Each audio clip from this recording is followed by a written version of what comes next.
What's up, everybody? A Sparrow with a Gun here from Sleepless Nights with another episode on the Space Engineers Inspiration series. We're starting things off today with the Explorer Ray ship. Now, I should probably note this may not be quite as long of an episode as we usually do because some of these builds are a little bit more straightforward. Not that they're not cool, they just may not have as much to explore and look around. I don't know for sure, I'm just going off the screenshots of the ones that I have. But in particular, this one is a bit of a smaller build, but I like it because it's actually a really interesting idea. This kind of reminds me of a similar but more robust structure of like the Jedi Starfighter, where you have a docking ring type of situation going on. So this exterior part here, if I can find it, where's the... So it's held by this connector. I thought there might be another connection at some point on another spot, but apparently that's not the case. So I don't know how stable that would be under, like, extreme flight, or whether or not everything pasted incorrectly, because I do see another connector here. So I don't know if there's supposed to be another one on that side. But anyways, you obviously have your jump drive here with some batteries, some solar panels that are kind of concealed there, and some solar panels there, more batteries. You've got, I think that's a laser antenna. I never really, yeah, that's a laser antenna. I get them and gyroscopes mixed up. Ore detectors, connector that we saw, antenna, and cargo units, or cargo containers. All connected up through there. You've got... Now this is an interesting thing here, because there's solar farms, but I don't see any rotors, and from that angle with both solar panels covering them up, I don't know if that would actually do anything. If it does do something, then I'm going to be surprised. But there's also reactors here, and another cargo container, and I can't really see what's in between them. But it's kind of like an all-purpose little extender piece type of thing. But it can be disconnected from the main ship, which is kind of interesting. I like the idea because you could like leave that part up in orbit and then go down to a planet or something of that nature, which I thought would be kind of an interesting situation. Now, can we get through here? We can. Okay. There is a hangar door here. I'm not really sure what that's for yet. Okay. Definitely did not mean to do that, but I do it all the time. Okay, seriously, get the right door. Thank you. There we go. Jeez. Okay, so it's like an armor plating for the window. That's cool. So we have a med bay here for respawn, and medical purposes. You know, is that just for respawn? I guess. This looks like the floor plan layout or damage readout. I forget which one that is. Some of these scripts are very quickly becoming like commonplace, though, in most builds. Even vanilla builds are coming preset with these scripts, which is really cool. Cryo chamber, programmable block, I'm assuming to run the codes. No damage blocks found, so that's got to be off of the damage indicator script. Battery 1. So there's battery readouts. I'm not sure why there's only one, but whatever. Radar, GPS. I don't know if the radar is functioning correctly or not. We've got damage readouts on here, GPS, and it's got another one of these small ship to large ship grid type situations, which is really cool, and it's got retractable LCD screens and all that kind of stuff. But you'll notice these actually have the same screens, but that'll be because that is still part of the jump drive frame that you're going to disconnect from time to time. Another programmable block, oxygen and energy readout, air vents, conference table. That's a pretty cool idea. Large ship rotor. So let's see. This one doesn't have a huge interior because it's primarily built as an explorer survival type ship. Reactor block 2, radioactive material leaking or maybe not. Okay, so there's the reactor, conveyors, gravity generator, back of the medical bay. So like I said, I think that's the extent of the interior for this one. What are our buttons here? Cockpit. Lights. I'm not really sure what some of these do, because like that looks like another language. Let's see, we've got cockpit trigger.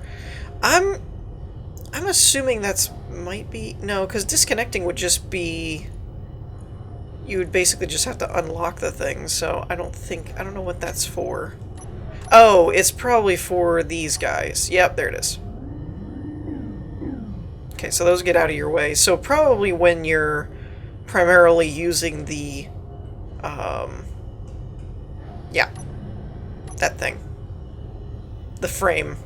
That's what I was looking for. When you're using the frame and stuff, this probably is more of what you'll use. And then when you actually want all of this stuff because you're going to disconnect or something, you could pull that up. Though it does have more information here. You do have your other LCD panels here and stuff like that, so you might want to have them both. Okay, so now the moment of truth. Let's see if we can undock this. Now there's two different connectors, but I don't know which one is which. I guess that one's, the other one over there is probably what that's for. Okay, so 5 and 8 are our unlock buttons. That didn't do anything. There we go. Okay, so we're unlocked. I've gotten to where I kind of like the option to, yeah, like that. There we go. I've gotten to where I like the option to turn off the connectors so you don't have to fight the connection. That's just going to float away, apparently. So, theoretically, if you didn't fight it and you had an on-off switch where you could just disconnect it, then basically that would become... where did it go? Okay, that is the beacon I'm looking for. That would become, like, just... you could just undock it and then just leave it out in space or whatever, and then go do your thing, which would be kind of cool. And I don't know if I can actually redock with this while it's floating. I don't know if I'm that skilled, because docking with stationary objects is one thing, docking with moving objects... Now, I know a lot of people would tell me, well, turn your inertia dampeners off and stuff, but I never like doing that.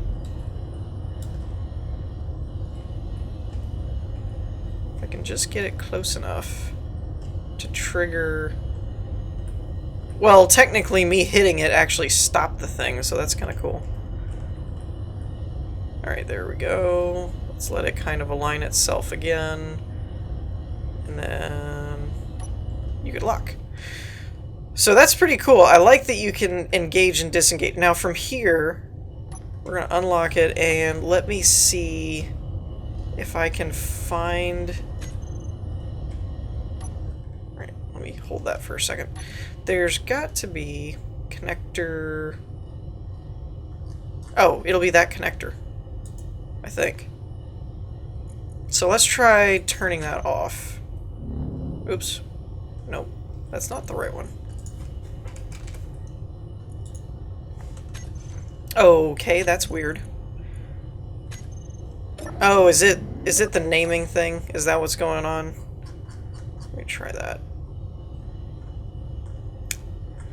Yeah, it's hard when, I mean, like, you know, my hat goes off to builders of any kind whenever you take the endeavor to actually design something and post on the workshop and stuff. That's cool, but there is a bit of a language barrier sometimes where I have a hard time with what's going on.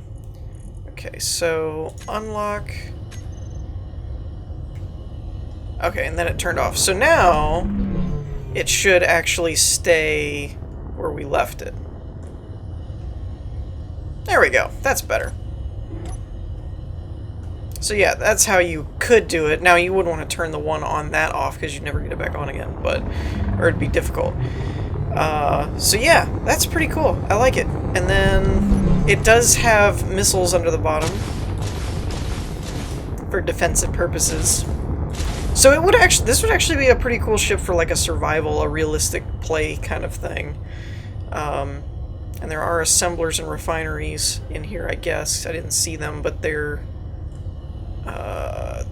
the module things for them, and there's solar farms up top and a solar panel on the top and just the bottom, or just the top, I mean. Oh, and there's the oxygen generator assembler. Okay, yeah. So yeah, pretty much has everything you need. Alright, so that's it for this one. Let's move on to the next one. Okay, so up next we have the Freelance Researcher Vessel. I think it's something like that. I'm probably sure that I got that wrong. Now there's a couple of things that kind of have gone wrong with this ship so far. One, you can see right here, I think, if this does what I think it'll do. Maybe not. Maybe that's the way it's supposed to look. I'm not entirely sure, but basically a lot of the description was instructions on how to activate it properly, and one of them was fine, one of them I cannot figure out for the life of me. Particularly, it's using these remote blocks, because I can't seem to get them to show up anywhere on the ship. So I'm not sure how that works, to be honest, but I like the look of the ship, so that's why I kind of picked it. But beyond that, as far as how it works correctly, that's something I can't really speak to, because I can't seem to get anything to work right. But as far as look, I really like the look of it. I definitely like this kind of X-wing pattern they've got going on with the back thrusters here. I think that's a really cool shape design. I'm not entirely sure what all the remote blocks are for, since you could probably just do this with a customized rotor setup. So I'm not really sure why there's all that method gone into it when it probably shouldn't be that complicated. I don't know how this is held together, though. The bottom ones here are held by a rotor, but I don't know if that's where they're supposed to be or not. The piston heads look weird. Okay, they are done with a rotor, so I don't know what the remote blocks are for. That's kind of odd. Other than maybe just to control what's attached to them, like the thrusters, being able to turn them on and off. I don't know. Anyways, let's take a peek on the inside, where I have briefly been trying to adjust the controls. And you'll see what I'm talking about in a minute. So, we have an airlock here, which is cool, and then we've got these blast shutter type things, aka doors, in front of the windows, which is pretty cool. I like it.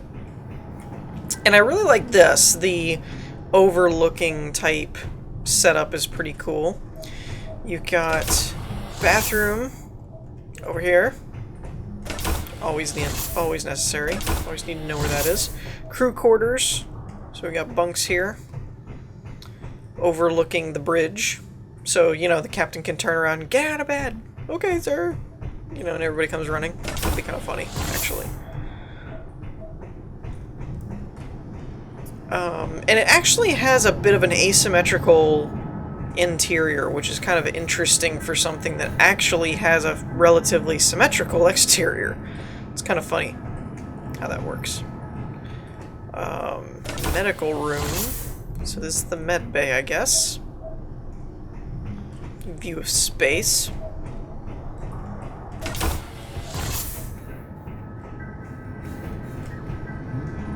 And you can look down over some of the engineering. It looks like modules for the refineries and assemblers and so on and whatnot. This nav room goes this way. This comes down to another med room, or medical bay. Oh, I didn't know this was down here, actually. Ooh, eerie. Eerie, eerie, eerie. Would not want to walk on glass when you're standing over space. Just seems like a bad idea. So we've got observational type area here. And and then this comes up into the bridge, or the navigation room. And this is the other way if you went from, instead of going down the steps, you'd come out here.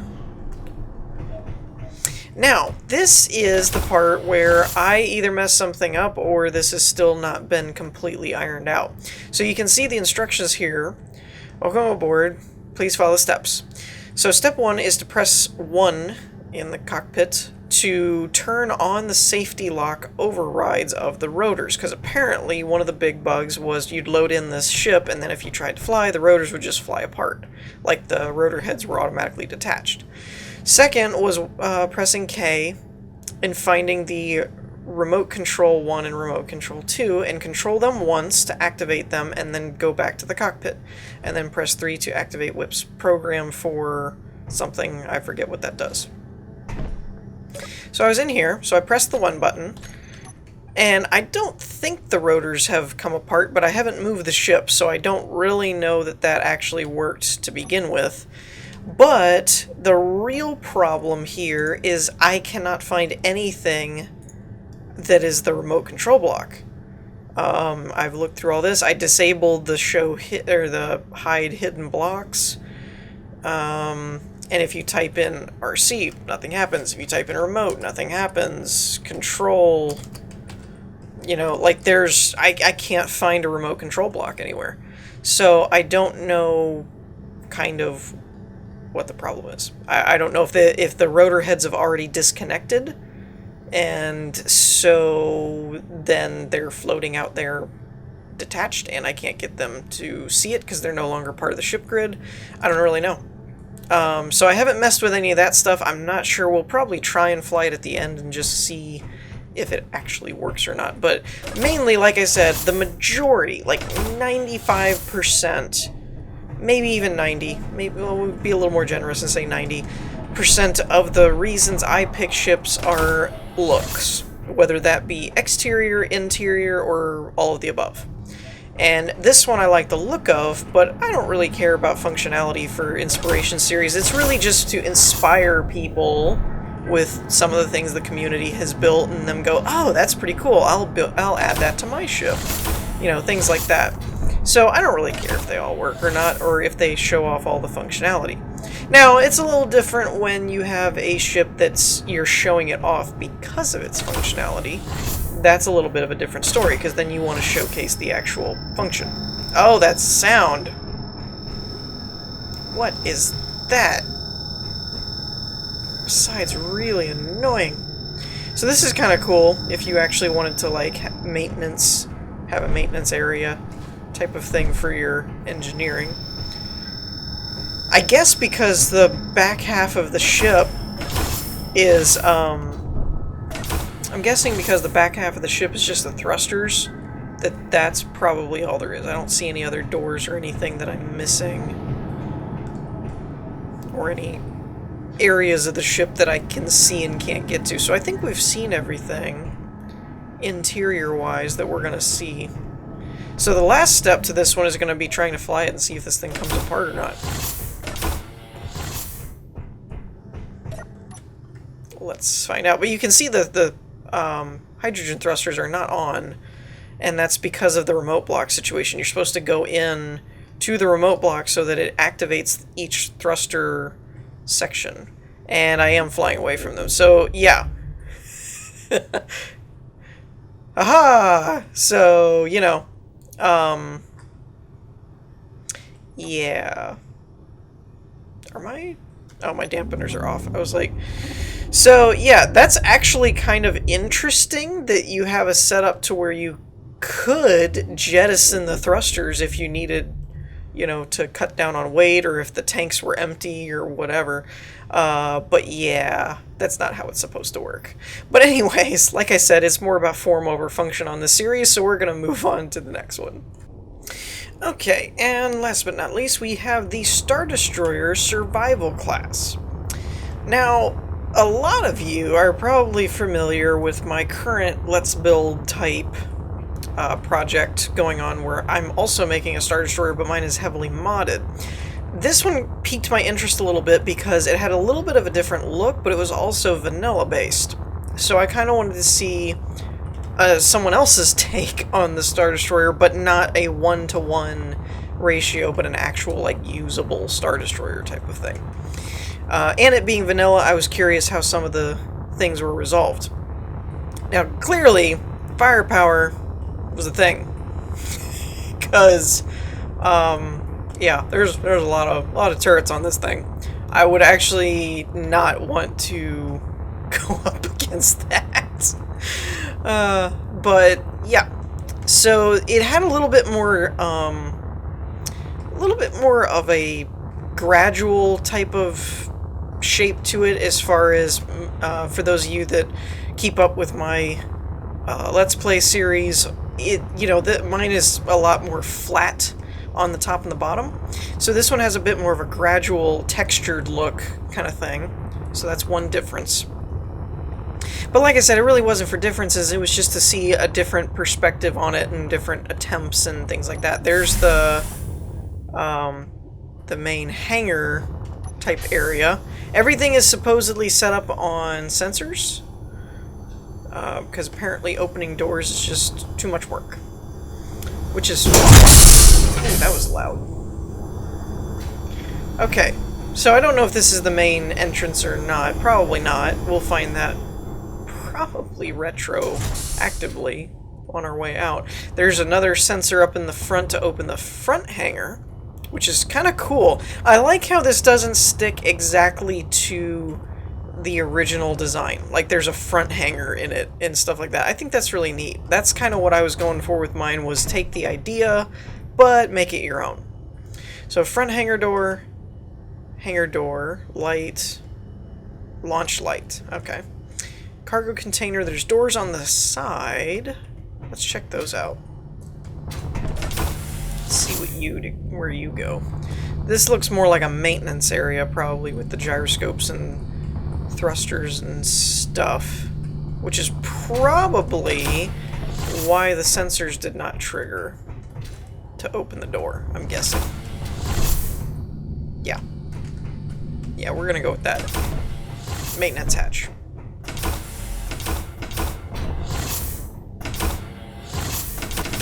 Okay, this is gonna be a problem.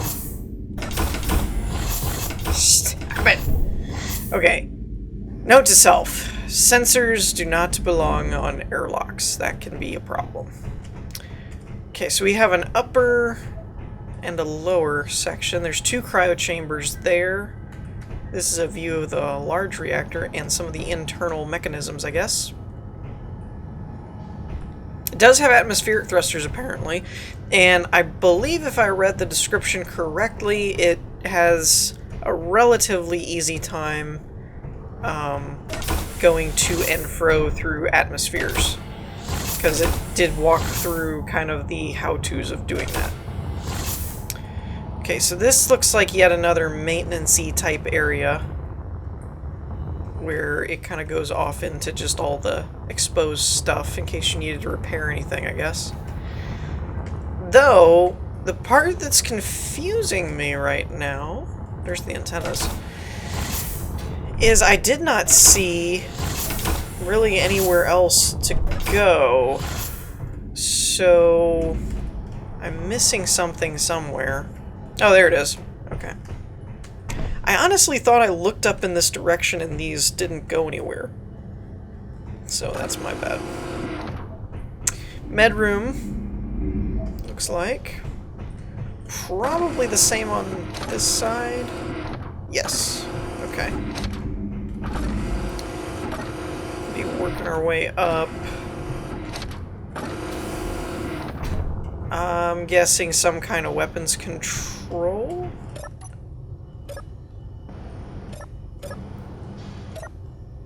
I don't know what those are for. They might be for the purpose of weapon control, and they're just not set up to do anything at the moment. This looks like the bridge. Oh, very secured through like double layers of stuff. That's cool. Remote block in the back. I wonder what that's for. Airtight door for the bridge and bridge lights. Where's the airtight door?